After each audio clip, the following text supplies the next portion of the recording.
Zaina aizol ko pui chung kanuai me kul pui le kanuai me ban poi mo kan ruai tu te TV lama min lo thlir tu zong te zoram dung le wanga wai me ruai tu le wai me member zong te Zaina hian Ruihhlo wanga in ko khom an ngai ta mai hi alung chiat thak katia apoi kati khop mai amai ro chu ti zong hian ka ngai tua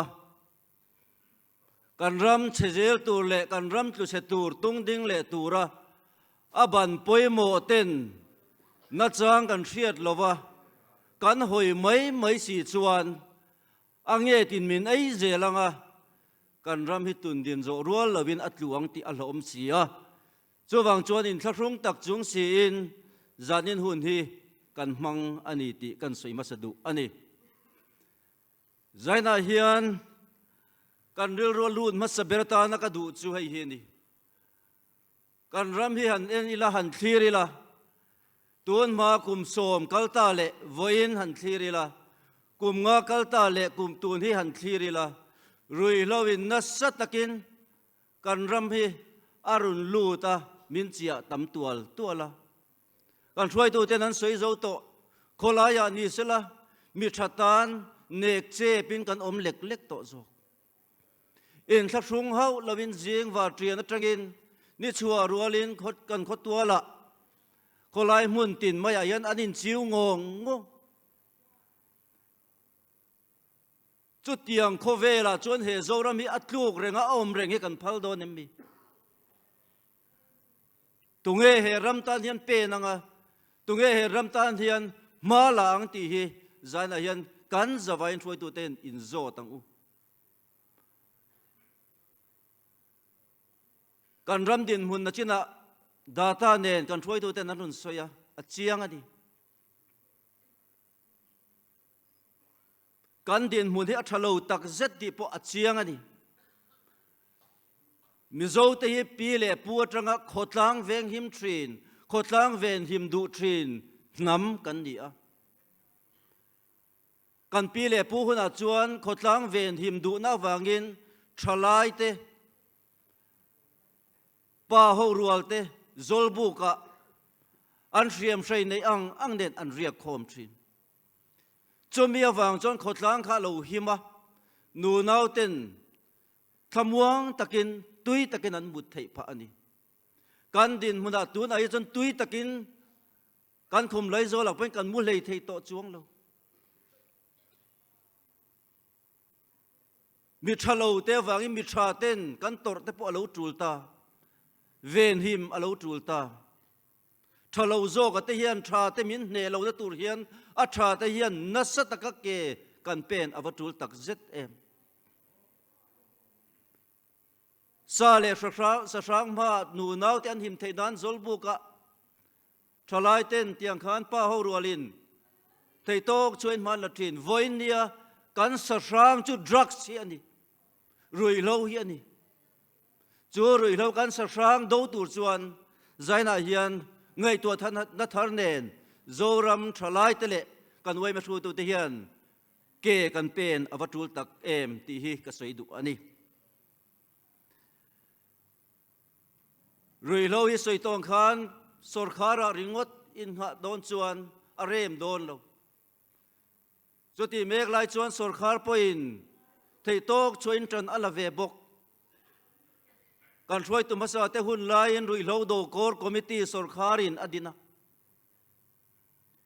chumia chuan sum le pai tam tak po Ruihhlo do nan sorkharin tran ala ve a voini thlengin tun huna po chu Ruihhlo do kor committee nuaya chuan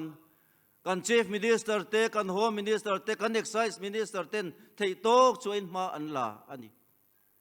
sum le pai po a thei angin sum kan har sa chung point an the chuak ani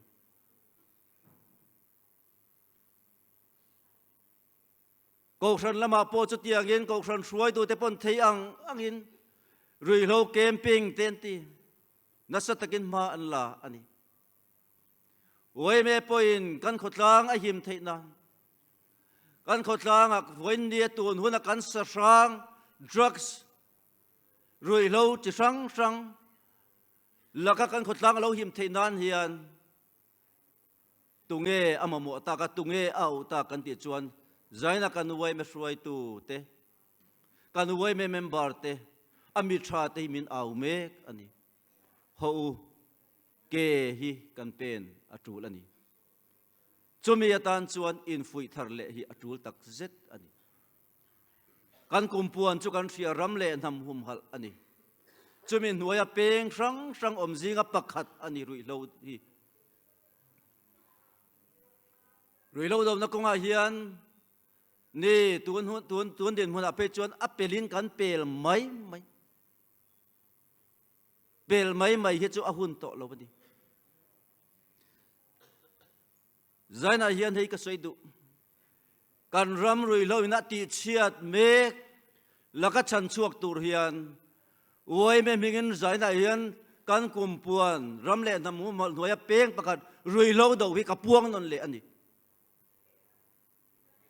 chumi konga chuan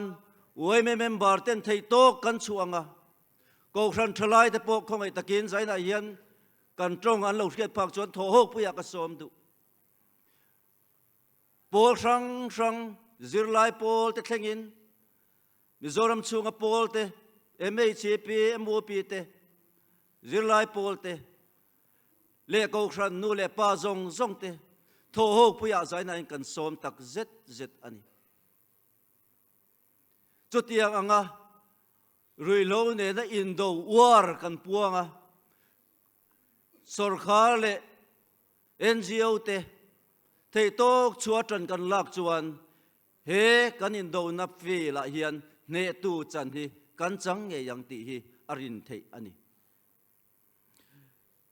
chutiang zelin Ruihhlo do turin wai me volunteer po kan mamuang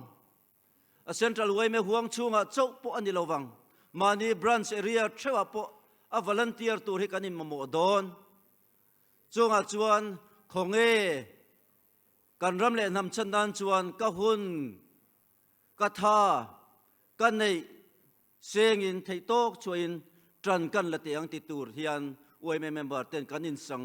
kanin san pheka kanin pe ru hi atula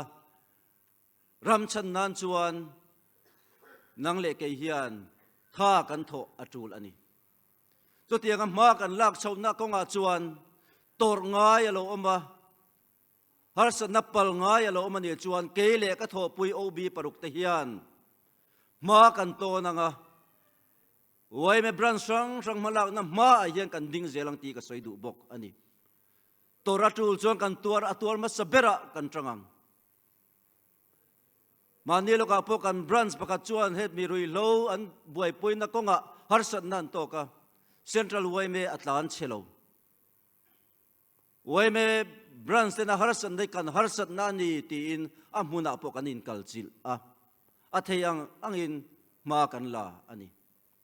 do tiang konga chuan kan tol lowang ti hi zaina ka soidu malang na tu sang lo omang to sual to pal te polom theyang du wang reng ni lovin chung konga po chuan ke ni central way me te hi a thei ang in ma kan ding zelang ti hi ka soidu ani den Ruihhlo do na konga hian ke ma ni fin na ringotin kan kal thei lowang ke ma ni fin na ringot le kan thei na le kan chak na ringotin kan ne lowang chak tak le huai takin om phot meiro in ma ka ding zelang ti tu pathiani kan ma chuan tur ani chu kan pathian chuan enge du kan ti chuan sual a huwa te pathian an na ani kan ti thin chu da chuan kan rama sual na lian tak mai langsar tak mai do tur le hian pathian an na ni bok pathian nam trang po ni bok pathian program ni bok chumi kong chu zo tur hian way me member ten thei tok chu in tran ila nguti in kanin som tak zet ani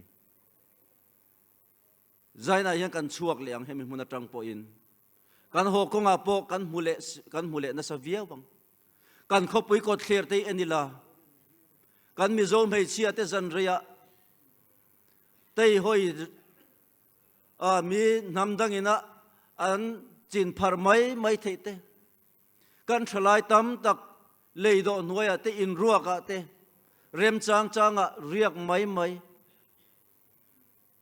to tiang zelin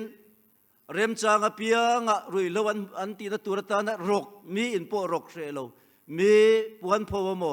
mi rem changan hua piang la du mai chu tiang ang rama chuadin kanin chua mek ani engwange kan je chon ruihhlo ani ni chu ruihhlo do tur chuan thut chung le om mấy chung chuan kan hne lovang pe na ngai ni kal la ngai ni